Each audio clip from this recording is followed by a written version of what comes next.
Think your landlord sucks? Well, at least they aren't forcing you to have sex with them as part of your lease. Hello? Hey.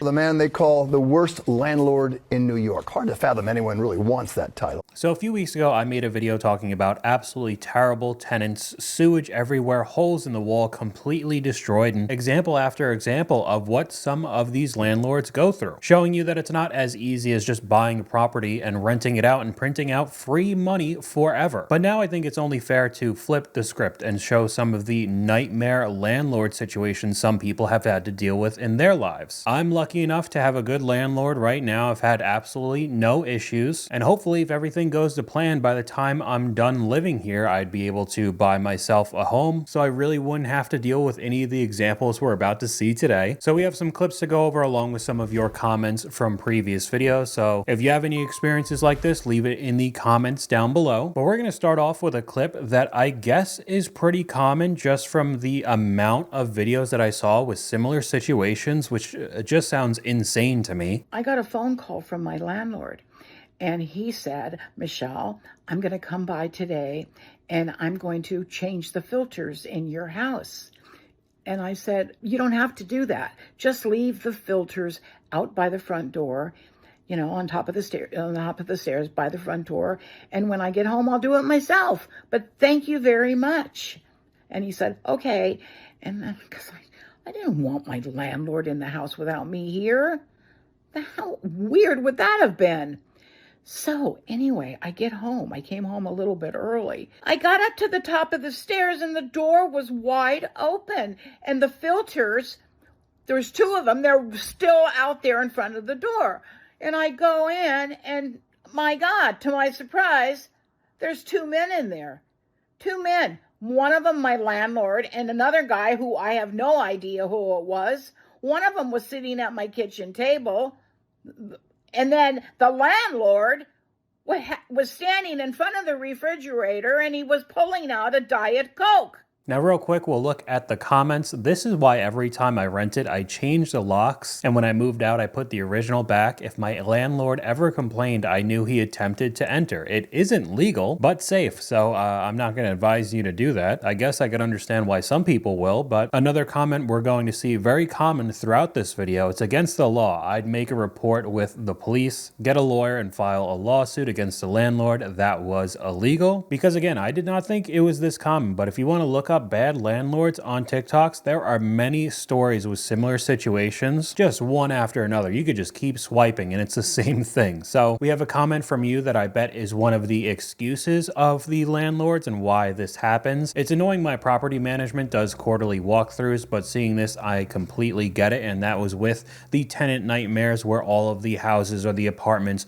were destroyed. I mean, in such bad shape that it could not have happened within a couple months. It was probably years, like hoarders literally never ever cleaning the house. It was such a mess. So I bet that could be the excuse for some of these landlords to think that they could just walk into the apartment or the home that they're renting out, because there are tons of clips like this where people will have security cameras, Arlo. I mean, there's a million different types of cameras now, both in and outside of the house, catching landlords just rummaging through their stuff when they're not home. There was another clip that went super viral because there was a woman just making like a TikTok vlog as the landlord just barged into the house.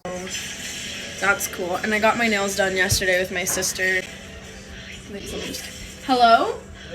Hey.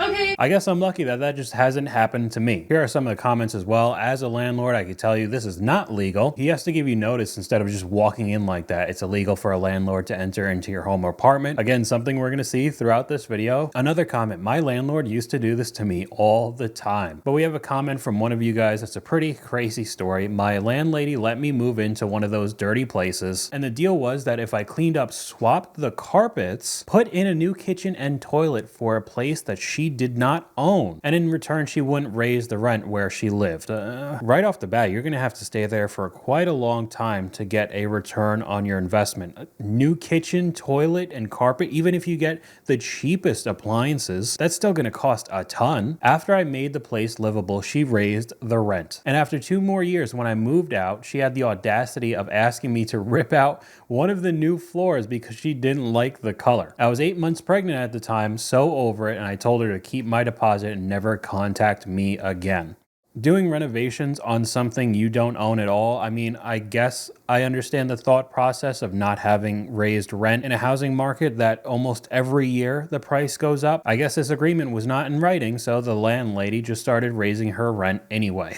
I don't even really know what to say about that one. Here we have a comment about cities. In some places like Toronto, it's common for the landlords to ask for references. They will phone up the previous landlords and your current employers before even considering you. Maybe that's the case if it's in more expensive areas, especially in cities where the prices get ridiculous. I mean, they could be $5,000, $6,000, $8,000 we've seen on this channel a month. But here we have a clip from New York City, and if you've looked up any of their real estate there, it is a complete joke. You get basically a hole in the wall, a closet space, and it'll be $2,000 a month. Virtually no amenities, everything's old and messed up, and if there's any sort of modern finishes, it becomes luxury. But when you're named the worst landlord in New York City, that's saying something. The man they call the worst landlord in New York. Hard to fathom anyone really wants that title, but no question, this guy has earned the label. Just ask his tenants in the Manhattan community of Washington Heights. Ask them the last time he fixed anything or got rid of vermin. His buildings, less like homes and more like a kind of hell. Suddenly I heard him scream, and when I went into the room, the ceiling had collapsed over him. And thankfully, you know, it wasn't a major injury, but I mean, it hit his head. Collapsing ceilings are just part of the problem. The view from the third floor is of a thriving, wretched ecosystem all its own, with rats running freely. 705 and 709 are owned by Daniel Ohebshalom, who the city calls the worst landlord in New York. The stark and squalid conditions in the two buildings and his reluctance to make repairs caused the city to issue an arrest warrant for him today. He'll spend 60 days in jail when they find him, something tenants have been waiting for years. So all of that for 2 months in jail doesn't really seem too fitting. A couple of comments agreeing with me, 60 days in jail, that's it. I'd like to know if the rent is up to date on those apartments as well. Another comment from you guys, to be honest, some people shouldn't be landlords either. I had a friend rent a place and the landlord didn't refund their security deposit. Friend damaged nothing and then took them to court and won the maximum payout of 3 times their security deposit. So I didn't know you'd be able to do that because the amount of proof, you know, taking photos of absolutely everything, I feel like would be such a pain, but at least this guy got his money back along with making some as well. But I think we're going to end this video with the craziest clip I have. Think your landlord sucks? Well, at least they aren't forcing you to have sex with them as part of your lease. According to a new lawsuit, a Las Vegas landlord forced a homeless mother of 5 to sign a sex agreement as part of her lease, and then threatened to evict her when she didn't comply. The actual language in the agreement is straight up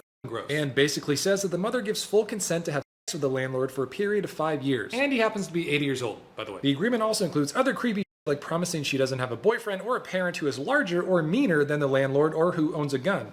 What? So is this agreement legal? Well, sex work is legal in Las Vegas, and so it is possible that no, it's not legal. First thing to note, just because she signed the agreement doesn't mean it's valid. There are tons of things you can sign that don't mean anything legally. In the lawsuit, the mother alleges that the landlord violated several different laws. There's clearly the Federal Housing Act, which prohibits any harassment from a landlord. Although the landlord has not admitted to any wrongdoing and refused to settle, the Nevada Real Estate Division just finished an investigation into all of this and removed his license. And fined him $94,000. How am I supposed to reply to that one? I guess that's what happens when you live in Sin City. But we have another comment from one of you guys that I honestly agree with because I think both sides, this whole situation is just a complete mess and I don't want to be a part of it. I bought a duplex back in 2014, lived in one half and rented the other. Now, if you did watch a lot of financial YouTubers, especially in the past few years, a lot of them end up owning property. I know Graham Stephan's a huge one. I think he bought a triplex, maybe it was a duplex, did the exact same thing, lived in one of them and rented out the other one, and it kind of balanced out where he was living free and then gaining equity in the property. I get it, but sometimes it's not as easy as that. Worst experience ever. Don't be a landlord unless you want it as your full-time job. Also, keep tens of thousands of dollars in savings because you'll have unexpected expenses come up regularly. Sold that money pit and now I have a condo that I love. I know that this is an avenue where a ton of people can make a lot of money throughout their life. I truly just don't like the situation on both sides. So that's all I got for you guys today. Let me know what you guys think in the comments down below. YouTube thinks you'll like this video popping up on screen right now, but hopefully you guys enjoyed this video. If you did, please leave a like and I'll talk to you guys later.